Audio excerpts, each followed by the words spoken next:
Radio Flamme. Bonjour Kurt Demey. Bonjour.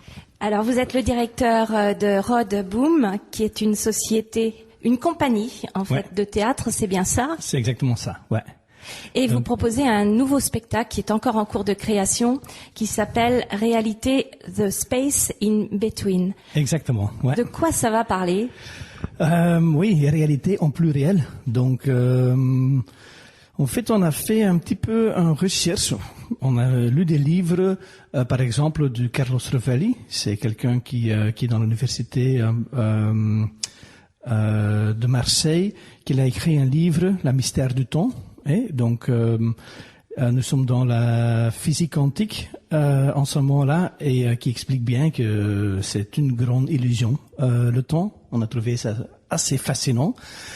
Et on a aussi compris que, en fait, le passé, le futur, que, en fait, ça n'existe pas. Pour nous, ça existe sur Terre, mais c'est un concept que tu peux même changer le passé par le futur, etc. On a dit, mais c'est bizarre, si la réalité dans la science, en ce moment-là, ils sont là, c'est super intéressant à faire sentir ça dans un spectacle. Donc, on a fait des recherches autour des multivers. Ça ne veut pas dire que je comprends tout, hein.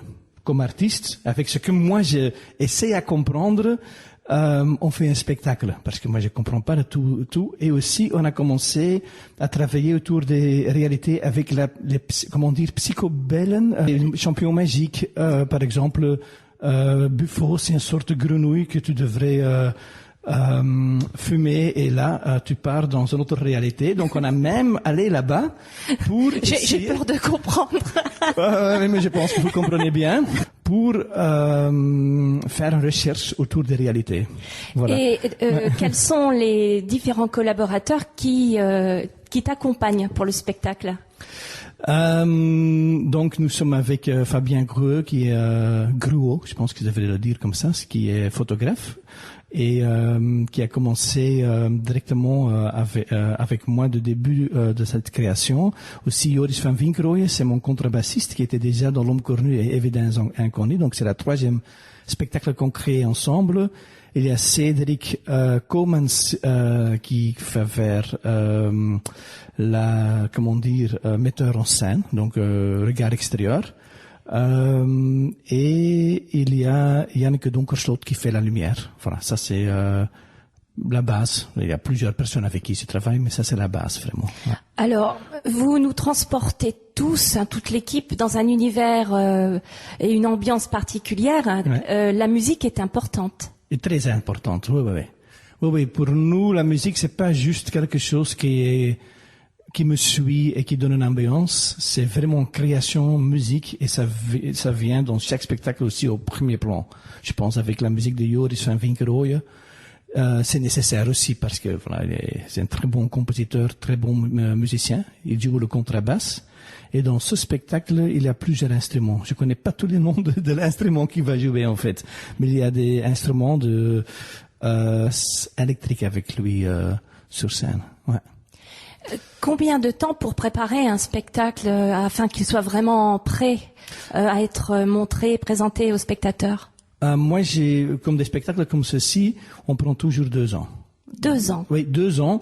Ça veut pas dire 2 ans tous les jours de création, hein. Donc ça veut dire que il y a, on peut presque dire 3 ans, mais il y a 1 an où les idées commencent à venir, on commence à lire des choses, on commence à sentir est-ce que c'est un bon thème pour aller creuser.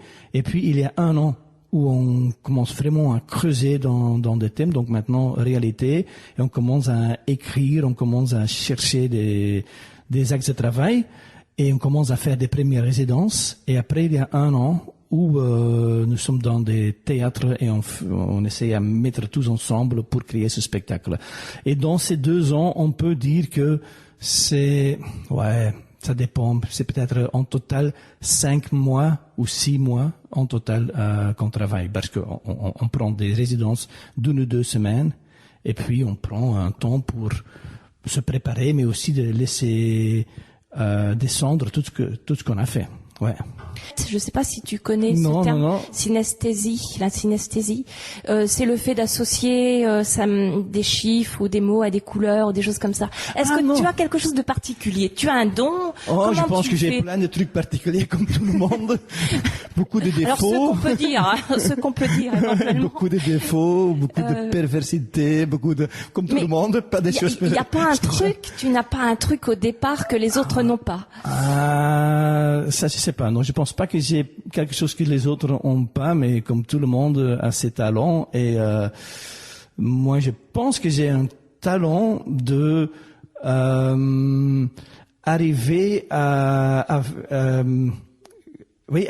avec des mots et, comme on te dit, avec des actes de entrer quelque chose profond chez les gens, de commencer à travailler là-dedans. Donc, en fait, ouvrir une sorte d'imagination sur laquelle les gens ils donnent une signification dans leur vie. Donc, j'essaie de travailler un petit peu avec ça. Donc, en fait, c'est de créer une sorte de poésie et les gens ils le lisent. Et donc, chez nous, c'est le théâtre et ils le remplissent avec leur vie et donc ça commence à raconter quelque chose pour eux-mêmes. Et alors, ce qui est quand même assez fort, c'est qu'en plus, tu exerces cet art dans différentes langues. Oui. Est-ce que c'est plus difficile d'arriver à communiquer, à interagir avec le public dans la langue peut-être qui t'est la moins familière? Oui, non, en fait, je peux dire oui et non.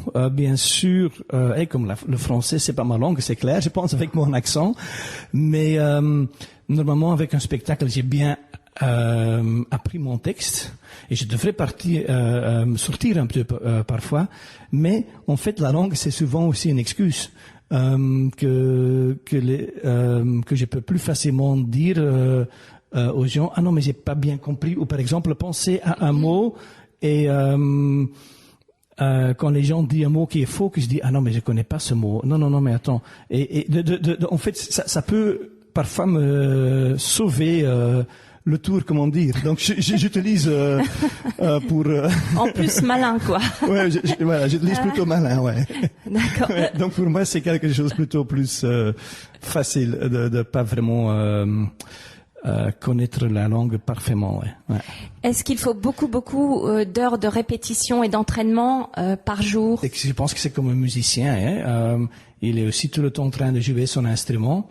Et je pense que moi je fais pas mon art pendant 1 an et demi par exemple, comme maintenant j'ai fait mon art, mais ça peut être difficile pour redémarrer, ouais. Donc ouais, je pense que c'est comme n'importe quel art que tu devrais te pratiquer pour être bien, ouais. Alors j'ai une dernière question. Ouais. Alors nous avons des jeunes auditeurs qui écoutent notre émission Cool Afternoon le duo. Ouais. Quels seraient tes conseils pour quelqu'un, un jeune homme, une jeune fille qui voudrait débuter une carrière de mentaliste? Il y a bien sûr beaucoup de vidéos sur YouTube, etc. Donc il y a un livre qui est très intéressant, 13 Steps to Mentalism, donc 13 Steps to Mentalism. Les étapes. Oui, des étapes. Oui, mais le livre, il est anglais, mais il est aussi traduit à Paris en français. Ça sont 2 livres là-bas, des très beaux livres. Et ça, c'est un petit peu le Bible pour commencer. Le truc qui est très important, c'est pas de juste aller vers des sites internet et acheter des tours parce que ça coûte très cher et en fait tu vas rien apprendre, tu vas juste faire quelques petites conneries et pour chaque truc que tu fais, tu as besoin d'une autre chose et c'est chouette pour faire dans un bar une fois, mais tu vas toujours revenir avec le même tour et les amis vont trouver ça très chiant que tu reviens avec la même chose. Donc c'est mieux d'apprendre vraiment par des vidéos, par des livres. Et il y a aussi bien sûr des rencontres de mentalistes. Il y a des congrès. Ouais. Est-ce que tu as 2 regards? C'est-à-dire, quand tu me regardes, j'ai l'impression que tu es en train de me sonder. Mais quand tu prends un café avec un ami, tu fais pareil? Je te regarde pas normalement. Non. Parce que tu es très belle, c'est pour ça. Merci. Merci beaucoup. Mais quand tu prends un café, un verre avec des copains, est-ce que tu es pareil? Oh non, en fait, pour moi, honnêtement, ce que j'ai fait au plateau, c'est au plateau. C'est complètement autre chose. Dans la vraie vie, j'utilise jamais le mentalisme et je vais jamais emboîter les gens avec des tours de mentalisme, en fait. Autrement, Donc, plus personne ne vient chez toi. Moi, c'est ça. Oui, mais c'est aussi dans le mentalisme, il y a aussi des mensonges dedans. Et moi, je trouve que au plateau, c'est pas des mensonges, mais on joue. On peut dire comme ça. Il y a du jeu. Il y a du Il y a du jeu. sûr. Et il y a des manipulations, du jeu. Et voilà, c'est quelque chose qui est très juste. Il y a quelque chose de très juste dans la vie que quand on joue, l'autre personne devrait être au courant qu'on joue. Sinon, c'est pas quelque chose de chouette que tu fais dans la vie. Et au plateau, tout le monde est d'accord que tu es en train de jouer. Alors moi, je précise, Voilà. je suis d'accord. On va jouer tout à l'heure quelque chose un peu, un petit tour. Donc je suis veux. ok. Je rassure les auditeurs. Kurt m'a bien prévenu et je suis ok pour participer à une petite expérience. Ok. Alors j'ai une dernière question. En 2016, tu as obtenu le titre de oui. meilleur magicien. Ouais. C'est ça. Ouais. Et aux Pays-Bas également, tu as Ouais. obtenu un titre. Ouais. Oui, pour moi, c'était un petit peu une blague pour participer à un concours. J'ai participé et j'ai dit maintenant, je veux avoir un 0 sur toutes les choses et quand même faire un bon spectacle sur scène. C'était parce que dans cette époque, ils regardent est-ce qu'il parle bien aux gens, est-ce qu'il a un bon costume, est-ce qu'il est sympa. Et je sais pas, il y a des, est-ce qu'il fait bien son tour. Et moi, j'ai fait quelque chose que le jury comprenait pas comment j'ai fait. J'étais dégueulasse avec le public, donc j'ai fait vraiment quelque chose pour avoir un 0 sur tout, mais c'était un bon spectacle et j'étais curieux et ils ont voilà et c'était assez nouvelle pour eux qui m'ont qu'ils ont fait moi gagner ce prix, donc c'était très sympa. C'était un jeu que j'ai joué avec eux, oui. Et aux Pays-Bas, premier prix de mentalisme. Ouais, c'est ça. Ouais. Également la même année. Oui, ouais. C'était, je pense, presque plus ou moins le même, plus ou moins, pas exactement, mais plus ou moins le même spectacle que j'ai fait là-bas. Ouais. Alors pour les auditeurs, Kurt a participé également à Incroyable Talent. Alors je sais pas comment ça s'appelle en Belgique. C'était Belgium's Got Talent. Oui, c'était Stéphane Paridan et on était au final. Ouais, on n'a pas gagné et on était au final. Ouais. Bravo. Ouais. Ah, merci. Bravo. Bien. En tout cas, merci beaucoup, Kurt. C'était très sympa de nous recevoir. Et puis, en plus de me faire participer à une petite expérience. Ok. Merci beaucoup. Radio Flamme.